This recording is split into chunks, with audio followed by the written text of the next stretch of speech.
The International School of Portland is celebrating its 35th birthday this year. It's one of only 2 schools in the entire United States that has 3 full language immersion programs under one roof, teaching in Chinese, Japanese, and Spanish. It's also the first school in the Pacific Northwest to offer the renowned International Baccalaureate Primary Years program. They're now enrolling students from preschool to 5th grade for fall of 2026. Sign up for a personal tour at intlschool.org. If you're anything like me, March is the time that you start dreaming about shaking off the rainy weather and getting outside to enjoy our beautiful state. Whether that means sipping Pinot in wine country or disappearing into the forest for a weekend reset, that's where Cascadia Getaways comes in. Locally owned and based here in Oregon, they offer vacation homes from the coast to Mount Hood and beyond, making it easy for you to actually get out and explore this incredible region. Plan your next Oregon escape at CascadiaGetaways.com and use the code CityCast2026 for a special discount.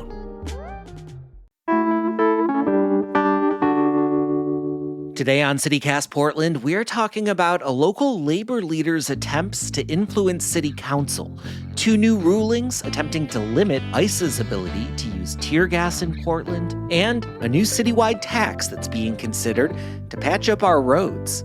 Joining me on this week's Friday News Roundup are Portland Mercury reporter Jeremiah Hayden and KBOO News Director Althea Billings.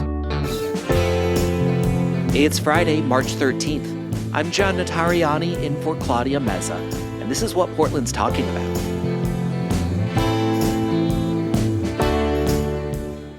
Hello, and welcome to the Friday News Roundup. Jeremiah, Althea, thanks for being here. Hey, happy to be here. Hey, thanks for having me. Yeah, today is the day that we break down some of the biggest headlines of the week with some of the best and brightest journalists in town, like these 2. But before we get started, I like to ask my guests an opening question to help the listeners get to know you guys a little bit better. And today, I wanted to reference a story that was written by Rachel Saslow for Willamette Week about the fact that 14-year-olds are now allowed to ride e-bikes here in Oregon. That's thanks to a new law that was passed by the Oregon legislature. Previously, you had to be 16 to be able to ride an e-bike, but now they say that kids can get on them as young as 14. This applies to like the Class 1 e-bikes, which are like a little bit less powerful than some of like the crazy ones out there. But part of the idea is that it's going to help teens choose to ride e-bikes rather than just really like grinding to get their driver's license and being terrors on the road with automobiles. And it got me thinking, like, what other things are there in Portland life that we should either like raise the age limit on to make it harder to do, or possibly like lower the limit and take away restrictions? What do you guys think? I have 2 answers for this. One of them serious, which is we could lower the voting age. I know there was talk to do this a couple years ago, particularly for school board elections, maybe knocking that down to 16, having folks be more engaged. I think there's some good pro-democracy reasons for that. And then my not as serious one, but also I am kind of serious about it.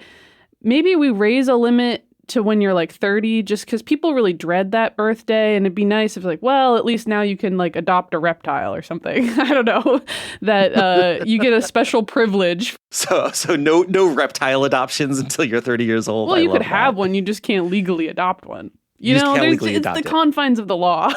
Got it. You get a certificate when you turn 30 for your pet lizard. I love it. What about you, Jeremiah? Well, I mean, I tend to agree with Althea's perspective here on the voting age. It's sort of weird that you can not vote. You know, you're like a kid and you're just trying to like be out in the world and you're trying to like create the world that you want to see in the future, and you can't have any real say in it in any real democratic way.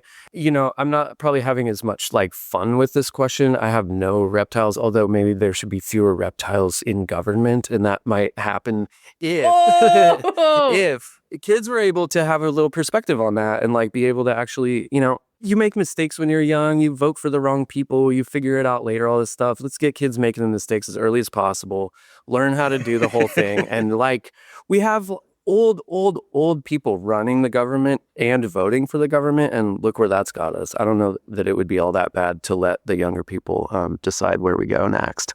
Totally with you on the voting thing. And I like the idea of lowering the age for e-bikes, but I think we should lower the age for e-bikes and significantly raise the age for e-scooters. Like maybe you don't get permission to ride a Lime scooter until you're like 40 years old, but you can ride an e-bike when you're 14. Not a bad idea. Lime Scooter is calling and they hate this idea. Lime Scooter is lobbying CityCast Portland as we speak. Well, thank you so much, you guys, for your answers. Let's get on to the news of the week. Jeremiah, you've got a scoop. You've got a scoop of a story that you reported for the Mercury that is fascinating. What's going on here?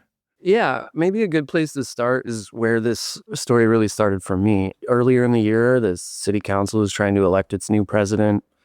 It was a deadlock, and it just kind of, it just wouldn't move. And it finally did, and the council elected, now President Jamie Dunphy. And I approached, a kind of statewide labor leader, Lori Wimmer, at City Hall, and, had a pretty simple question. Just, hey, wanted to talk to you on the record here. There's been a real stalemate. What do you think about President Jamie Dunphy? And she said, I am an observer. And I was like, that kind of surprises me because I talk to a lot of people. Yeah. And I understand that you've been very involved in these discussions. So I decided, at that point that I would file some public records requests. And what I got back was kind of what I assumed I would get back, which is a whole lot of discussions over the last year between her and a lot of city councilors, and really a lot about trying to influence that council president vote specifically. If you don't know who she is, Lori Wimmer, she's the executive treasury secretary of the Northwest Oregon Labor Council, which is like 500 member unions across the United States, So these records brought up that, she was passing on to the council president at the time. There's a lot of discussions going on personal phones, which is something that, we could kind of get into here. But like with ideas about how to sue the city to get a different sort of declaratory judgment about letting the mayor break the tie so that it would kind of tip in the moderates' favor, really trying to block what she called the MAGA of the left. Portland has 4 DSA affiliated city councilors, and she, thought they were the MAGA of the left after talking about how race had impacted, these progressive councilors of color trying to operate within City Hall in their first year. Mm-hmm. Just really weighing in on a lot of this business with some of the councilors during those proceedings, and then things that some of those councilors would repeat straight from the dais. Yeah. Okay, a couple things. One, MAGA of the left is like, that feels like a t-shirt. I think that like maybe, or like a bumper sticker. I feel like there's a lot of opportunity there to like sort of take that slight and run with it. Yeah, right. People might own that, huh? Yeah. I mean, but like, seeing this on one level, it's like, okay, sure, there's people who like have an interest in what happens in city government and trying to sort of like influence what's going on behind the scenes. Like that is what lobbying's all about, right? But this wasn't registered lobbying, right? This is like, is this legal? It seems like it's in this gray area where like, well, is sending a counselor a text message count as lobbying? Particularly, as you point out, it seems like she was able to get some stuff done just by sort of blowing up people's personal phones. Right. Yeah. I mean, I think that is sort of at least one of the central questions of this story and any follow-up reporting. But like, you can lobby your elected officials, you just have to register that stuff. The Portland Auditor's Office publishes lobbying reports quarterly. If you are a registered lobbyist, which I will say, Lori Wimmer was a registered lobbyist in 2025, reported the lobbying after the first quarter of 2025, and then it dropped off and there was no more reporting through the rest of that year.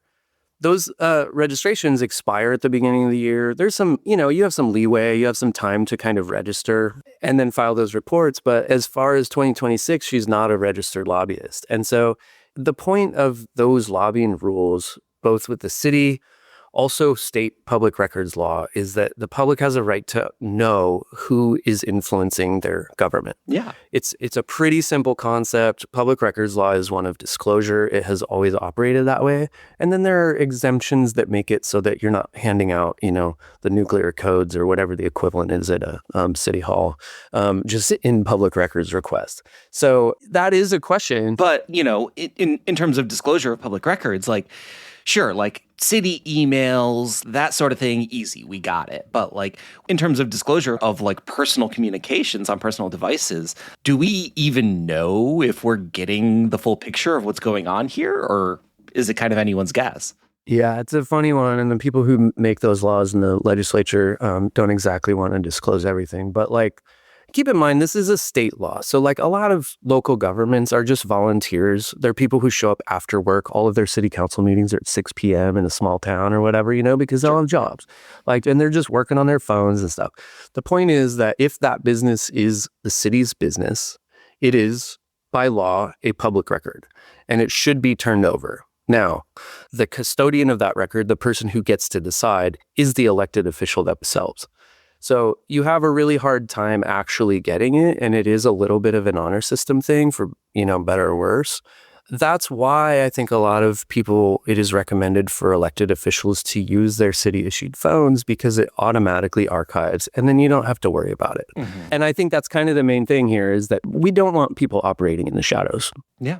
Yeah. Unless you do, Althea. Do you like people operating in the shadows? Yeah. No, I'm actually very pro that. If you sort of check my record, I hate transparency, love opacity. A couple things stuck out to me, obviously. And this one was how Counselor Steve Novick appeared to react in some of these text messages that you reported. He's got a little more experience with the public records kerfuffles that you can get into and was sort of telling Lori, like, hey, I'm not talking to you about this in this particular way, which I thought was funny. Also, there's this back and forth about race and how it was discussed in the council president proceedings and that Lori Wimmer was texting with Counselor Zimmerman, Counselor Smith for sure, saying that was like wildly inappropriate. How could that be looped into this conversation about whether Ilana Protogini should stay council president or not? But worth, reiterating how it relates to your earlier reporting about how other power players in the room at that time were texting racist, homophobic things about those very counselors. Like the idea that you're playing a race card when there's somebody in there being racist on their phone it's just worth calling out. Yeah, this is a really interesting point. And I mean, it might seem like a stretch to some readers to try to pull in previous reporting, because there's nothing here that suggests that Lori Wimmer was sending racist texts. Like, I'll just be very clear about that. The central point is when talking about systemic racism, that when people of color are raising issues that they have experienced personally and talking about how a system of government has impacted both them as elected officials, but also people who are elected by Portlanders to serve the interests and try to address some of these long-standing systemic issues in the city. When they're raising those questions, and it's sort of taken as, race baiting, is one of the terms that kept coming up, or as something that's just being used as this sort of political ploy to try to get their guy in place. To me, it's sort of a pretty deep misunderstanding of how systemic racism works at all, and is exactly the kind of thing that those counselors were arguing, like forces them to like fight uphill in these battles to try to address those inequities. Yeah, I mean, all of this is a fascinating sort of peek behind the curtain of how our city government is actually operating and the conversations that are defining the laws that get passed here in the city. So yeah, thank you so much for the reporting on this, Jeremiah. Absolutely. Really cool stuff. Thank you. All right, let's take a quick break. And then when we come back, more news of the week.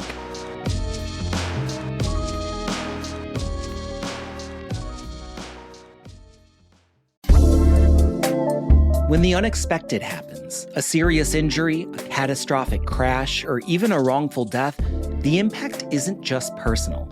It can affect families, neighborhoods, and the safety of our entire community.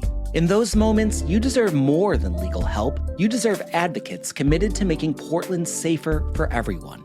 At Diamore Law Group, you're not just getting a lawyer. You're getting a trial team led by veteran attorney Tom Diamore, who has spent over 30 years holding corporations, negligent drivers, and unsafe institutions accountable. From investigating what went wrong to bringing in experts and taking cases all the way to trial, they do the work it takes to protect their clients and prevent the next tragedy. And you don't pay unless they win.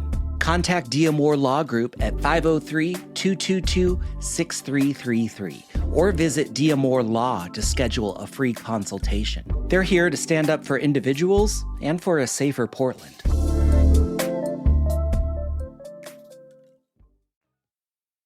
All right, Althea, you brought an update on a story that we've been talking about a lot over the past couple months. What's going on? Yeah, I got an update about 2 tear gas lawsuits at the ICE facility that got rulings this week.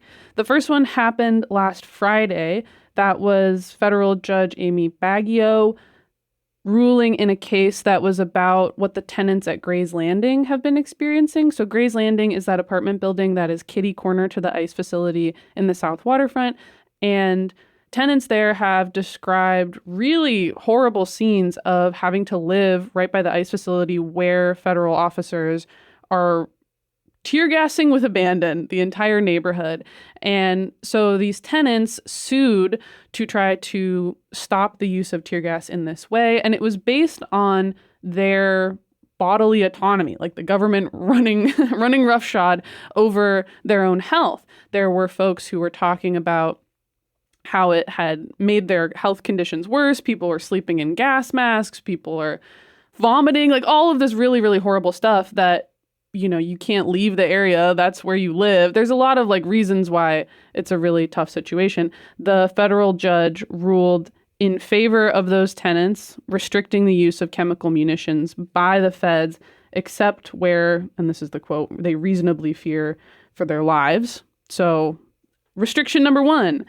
The other ruling that came out on Monday, federal judge Michael Simon was ruling on a class action lawsuit from protesters who were represented by the ACLU. And this ruling was based on their First Amendment rights, whether that was being suppressed by ICE and DHS, excessively tear gassing. And hey, the judge says yes. Hey, you were doing excessive force. You were trying to suppress their First Amendment rights. So that ruling says as well that they need to limit chemical munition usage and that federal officers at the facility need to wear identification. Both of these are likely to get appealed, but that's sort of the quick version of what ICE and the tear gas and the lawsuits now. Yeah. Though the Michael Simon commentary in particular was so interesting to me. He's like, no, there is an unwritten policy of excessive force here. Like this is not just like an oops isolated incident. Like we are really seeing a pattern here that like makes us super uncomfortable. Jeremiah, you've been reporting down from the ICE facility over the last several months. I mean, so you have firsthand experience. You've experienced this tear gas deployment. How does this strike you? Yeah, I mean, it tends to come out of nowhere, and you don't get the sense that they're just trying to disperse people. I mean, when you're stuck in a cloud of, you know, a block, 2 blocks worth of tear gas, you know, there's kind of no purpose to that. The lack of identification thing is really interesting to me because there's going to be, I don't know that anybody's going to comply with that, but that's an important aspect of it. I think these guys seem to come out and they know what their rules are. You know, they don't know what the rules are, but they know what their rules are. And they just come out and use that as much as they want to. You know, it's pretty clear to me being there, you know, like thousands of other Portlanders that stepping over a painted line is not necessarily the kind of thing that would necessitate extreme force like that. So I don't know. I mean, we're going to see if they decide to comply with it. The judges are certainly making it a lot harder for them to justify it. Yeah. Speaking of that stepping over a line thing, I mean, plenty of video has come out in the case of these lawsuits, sort of showing these moments of deployment. And it's like, oh, yeah, that was very extreme. That was clearly calm moment, and then just like chaos of the deployment of tear gas and confrontation. Well, I was just going to mention that Judge Simon noted in his ruling that no officer has been reprimanded for these types of things, even though DHS and the DOJ will be like, well, yeah, we're looking into it. It's only after people complain that they like allegedly start their investigation, and the way that they're going about the investigation doesn't accord with how they're supposed to go. So there's a lot of reasons to feel like that's really questionable. And part of what was entered into the record in that first case, the one that is concerning Gray's Landing, was evidence about how ICE and DHS invited in these conservative influencers and were possibly tear gassing and using excessive force on protesters to create propaganda that is then used by the DHS to say, look how badass these officers are, look how crazy these Portland people are, we had to go knock skulls. And it does sort of, like, I don't want to be a downer, but like just the question of how, like, what actual change is this going to make in the way that these officers are conducting themselves? Because, like, we've already seen these federal officers widely claiming immunity from laws already, that it's sort of like, can this actually lead to substantial change in the way that, like, these officers are conducting themselves? I'd like to hope so, but, like, who knows, right? Yeah, I don't know that it's the balm to actually stop this. And it's bad when Portland police are taking the stand saying, you guys are out of line with this whole tear gassing business. You guys have to stop. No. That's not how we use tear gas here in Portland. Like, we have a at least get on the damn loudspeaker. Yeah. Look, we know what excessive use of force is, and this is definitely that. Yeah. I mean, John, I would say too, like, we all want there to be some magic thing that just kind of gets rid of fascism. And it's like, I guess we're all kind of in the process of learning that it's just piecemeal. Yeah. Like, just it's little things, the city has a detention facility fee. There's kind of some pressure on, the building owner. Like, there's all these different little things, and people keep showing up. You saw it in Minneapolis. It's like, sometimes it's feeding people a meal because they don't want to go to the grocery store. Other times it's like being a part of a, class action lawsuit or whatever. It's just one little thing at a time. But I don't know. They haven't been tear gassing as much lately. That's for sure. Althea, thanks for catching us up on what's going on. Mm-hmm. All right, let's take another quick break. And then when we come back, let's get into some more news of the week.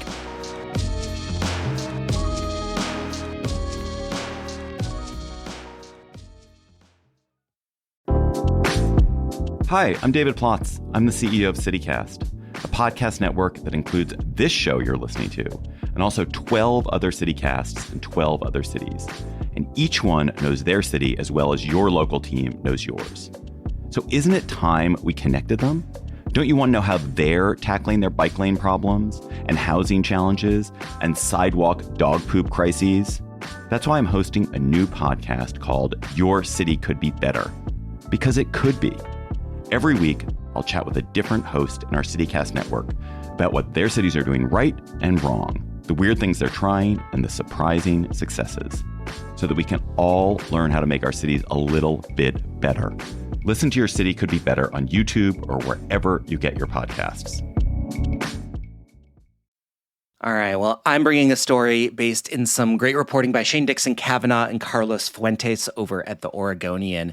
We've been talking a lot over the last couple weeks about the legal fight over, like, the statewide gas tax, specifically whether a referendum to potentially repeal it was going to move from November to May. And it was just ruled this week that change can go through. So we will be voting about the fate of the gas tax coming up in May. Yes! Can't wait. Yes. So excited to vote. I love voting. Let our voice be heard on a policy that just went into effect, but isn't actually going to go into effect after all. But Althea, if you like taxes, have I got news for you? Because there is, like, first, I do want to sort of point out the difference between PBOT and ODOT. PBOT is the Portland Bureau of Transportation, of course. ODOT, the Oregon Department of Transportation. So one looks at the state, one is really focused on what's going on here in the city in Portland. And oh my gosh, PBOT is facing a chronic funding shortfall as well. PBOT is, like, really behind on maintenance of Portland streets. There's estimates that the backlog for repairs has reached $6.6 billion. So there is a lot of momentum towards trying to figure out how to fix this. Like, what are we going to do? Like, where are we going to find the money to fix all of our roads that are crumbling beneath us? Well, city officials are now considering a handful of different ways to pay for this. Most notably, they're thinking about implementing a transportation utility fee. You pay utility fees for your electricity. You pay utility fees for water. Maybe we need to pay one for the roads as well. The current proposal is that it might be $12 per month for a household, $8.40 per month per apartment. So it'd be a monthly fee. It would probably get tacked onto another bill, maybe the water bill, and it could generate over $46 million a year, which we need to repair our roads. About 31 other cities in Oregon already have something like this. Hillsborough does it. Lake Oswego does it. And, city officials are saying we really, really need this. Like the mayor is been talking about this idea for over a year. And he says that if we can get this through, if we can actually make this happen, we could then revoke the 10-cent gas tax that we pay in Portland on gasoline at the pump, which is one of the main ways that we fund our road infrastructure right now. But of course, a lot of people are not happy about the idea of just getting a new utility fee that we have to pay every month for something that we already have. So, Althea, on a scale of 1 to 10, how excited are you about this potential tax? Oh, I'm at a 12. I'm bursting out of my chair. Hey! No, I mean, restructuring how we fund transportation is part of why we're in a crisis at the city level and part of why we're at a crisis at the state level. The roads of the whole state are bad, too. So we have that to be, I guess, happy about. I was interested to learn that Oregon City has had this type of fee since 2008. So I think there's a level of some of the backlash to these type of fees that's like, oh, Portland is taxing us so much more than everybody else, and they're making up new things to take our money for. And I am sympathetic to that. Some of it has gone good. Some of it has gone bad when we're iterating on these things. But that Oregon City has been rocking this way for over 10 years is really interesting. I don't know that I've driven enough in Oregon City to really appreciate if their roads are better, but I don't have a nemesis pothole in Oregon City that I can think of, and I have several in Portland. What's your take on this, Jeremiah? I mean, nobody wants to just pay more taxes, especially when you see what happens with our taxes. But I also kind of come from the perspective that gas should be $25 a gallon, and we should be investing all that money in public transportation. It's a commodity fetish, and we're just we just keep trying to get it to be less than $3 a gallon or whatever, and try to find new ways of avoiding taxing drivers. Not everybody uses the roads equally, and so it kind of makes the most sense to me for gas taxes to pay for that stuff. What if we go to city council and we propose this idea, but we put your name on it? So is the Jeremiah Hayden $20 per gallon gas tax? Would you be good with that? I'll stand by it. Okay. Yeah, I mean, I know there are political consequences, but I'm not a politician, so it doesn't matter to me. No, but I will stand by that. I do stand by that. It's very expensive. The only reason it's kind of cheap is because we subsidize the hell out of it. But a utility tax, I don't know how I feel about that. I did talk to Councilor Novick the other day, and he told me, this is sort of an anecdote, but that he had spoken to PBOT to ask them how much it would cost to keep the roads as bad as they are. No improvements, just where they're at. And they said $40 to $50 million. So that's what you're saying is about a year worth of utility fee to keep the roads exactly as they are. That is true. Yeah. I mean, the reporting is that even with this fee in place, that doesn't mean that we can just magically, run I don't know what you fix roads with, run a paving machine through and fix all the roads right away. It is still going to there's going to be a huge backlog of repairs that need to be made. And, and this is an idea that's been kicking around the city for years. Sam Adams tried to propose a street fee back in 2008 when he was the mayor. It didn't go anywhere. Just a couple years ago in 2023, Commissioner Mingus Mapps tried to float a utility fee, but got a lot of pushback on it. I'm thinking we might now be at a moment where the pain ratio is high enough to make something like this happen. But I mean, it's going to be really difficult. I will say there's a couple other sort of interesting ideas that are floating around of alternate ways to pay for the roads. This feels very Portland to me. There's consideration of a delivery surcharge on food and retail deliveries. So your DoorDash, your Amazon, we could put a fee on that and use that to pay for the roads as well. Which now I'm thinking, is that something that Portlanders would heartily endorse because it fits ideologically? Or is that something that Portlanders would oppose because realistically, if we're being honest, behind closed doors, everyone in Portland is just sort of an Amazon DoorDash junkie. What do you think? Well, I guess the alternatives is if you are not ordering something to your door, you're going out to get it. So whatever the fee is would have to make up for using the road to go to pick up the food that you were ordering. Go get the food on your e-bike. Go get your and you better be over the age of 14. Yes. Wait, what's the age limit on delivery apps? Maybe that's my answer. Actually, we need that. We need that so bad. Have you heard about like 5-year-olds ordering? That is the real answer. Yeah, you have to be at least 35 years old before you can order DoorDash. I think that's sensible. And have $35 per burrito. Yeah. I guess, yeah, if you've been desensitized to what a burrito costs, if you're ordering it in versus you're going to get it, maybe this isn't a big deal to you. Okay. What else so can Jeremiah we normalize? wants a higher gas tax. Althea wants a burrito tax. That's how we're Well, going not on to say burritos specifically. I just think that you demonstrate strong moral character by going to pick up your own food in person. Yeah, I think that's fair. Mm-hmm. They're going to get me for that one. They're not going to like that. Well, we're going to be hearing a lot more about this in the next several weeks, really. City Council is probably going to be coming up with a final proposal on this within the month. So, yeah, if you feel strongly about this, it's time to sort of get out there and let your counselors know how you feel about how we should pay for the roads, because we do need them. All right, you guys. Well, thank you for hanging with me through the news of the week today. Before we go, I wanted to do a shout out for our new podcast, Your City Could Be Better. This is sort of a joint podcast across all of CityCast. Each week, you're going to hear an episode talking about something interesting that's happening somewhere else in America and what we might want to know about it here in Portland. So this week, we're hearing from DC, where they recently passed emergency legislation requiring local police to put out body cam footage of incidents involving federal forces. So sort of looking at the way that local cops in DC are interacting with the feds. It's a conversation between DC co-host Mike Schaefer and CityCast Chicago's host Jacoby Cochran, talking about what both of those cities are doing in terms of police accountability, in terms of body cams, and in terms of this knotty relationship that local cops have with federal agents. It's a super interesting conversation. And it's coming out in the CityCast feed this Sunday.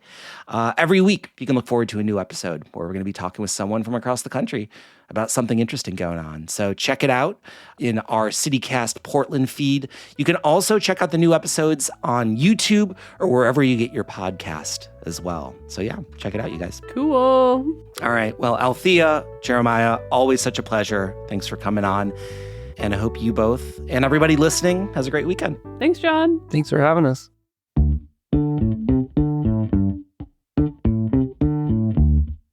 Well, that's all for us this week here on CityCast Portland, but thank you so much for listening. Our production team this week was Julia Fiaioni, Rachel Monahan, Claudia Meza, Laura Tsutsui, Katie McMurrin, and myself. Original music by Jenny Conley and Stephen Drisos. Additional music by All the Kimonos, as well as Sarah the Instrumentalist, Timothy Infinite, and Gregory David, courtesy of Epidemic Sound, alongside Opal 99 and D-May, courtesy of Triple Scoop Music. We'll be back on Monday morning with a whole lot more from around the city. Until then, see you at Slim's.